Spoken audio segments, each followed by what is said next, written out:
வணக்கம் நண்பா. அடுத்தது நம்ம ஆன்லைனில் ஆர்டர் பண்ணி வாங்கியிருந்த ஒரு ப்ராடக்ட் தான் ஏர்பாட்ஸ். ஸோ இந்த ஏர்பாட்ஸ் எப்படி இருக்குது அப்படிங்கிறத நம்ம பார்த்துடலாம். ஃபஸ்ட்டு நம்ம ஆர்டர் பண்ணது வந்துட்டு green colour. So same green colour வந்துட்டு வந்திருக்கு. உங்களுக்கு கிளியராக தெரியும் நினைக்கிறேன். ஸோ இதில் வந்து பார்த்தீங்க அப்படின்னா லெஃப்ட் அண்ட் ரைட் ரெண்டுமே வந்துட்டு நம்ம லாங் ப்ரெஸ் பண்ணால் வந்துட்டு ஆன் ஆகிற மாதிரி தான் பேக் சைடில். ஸோ ரெண்டுமே ஃபஸ்ட்டு நமக்கு கம்ஃபர்டபுளாக இருக்குங்கிறத நம்ம செக் பண்ணிடுவோம்.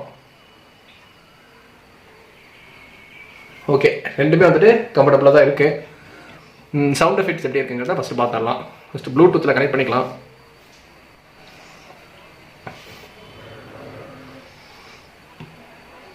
சவுண்டுமே நல்லா தான் இருக்குது. ஸோ கொடுத்த ஒரு ரேட்டுக்கு இது வந்துட்டு கரெக்டான ப்ராடக்டாக தான் இருக்குது. ஸோ ஃபஸ்ட்டு சார்ஜிங் எப்படி ஆகுது என்னங்கிறத பார்த்துடலாம். வந்துட்டு டைப் சி போர்ட் வந்துட்டு கொடுத்துருக்காங்க கீழே. சார்ஜர் நம்ம யூஸ் பண்ணுறது பண்ணிக்கலாம். அவங்க சின்னதாக ஒரு ஒயர் கொடுத்துருந்தாங்க. ஸோ ஃபஸ்ட்டு நம்ம லெஃப்ட் சைடில் இந்த பாக்ஸ்லேயே சார்ஜர் இங்கே இருக்குது. ஃபஸ்ட்டு நம்ம சார்ஜ் பண்ணி வச்சிட்டோம்னா உங்களுக்கே பாருங்கள் சார்ஜிங் 89 இருக்குது. தெரியும் நினைக்கிறேன்.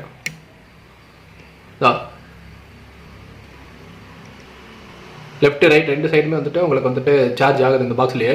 ஸோ நம்ம பாக்ஸ் வந்துட்டு தனியாக சார்ஜ் போட்டும் வச்சுக்கலாம். ஸோ இந்த ஏர்பாட்ஸ் எப்படி இருக்குங்கிறத நம்மளோட கமெண்ட் செக்ஷனில் தட்டி விட்டுருங்க. நீங்கள் யூஸ் பண்ணுற ஏர்பாட்ஸ் என்ன பிராண்ட் அப்படிங்கிறதுமே நம்ம கமெண்ட் செக்ஷனில் மென்ஷன் பண்ணியிருக்கேன். நன்றி, வணக்கம்.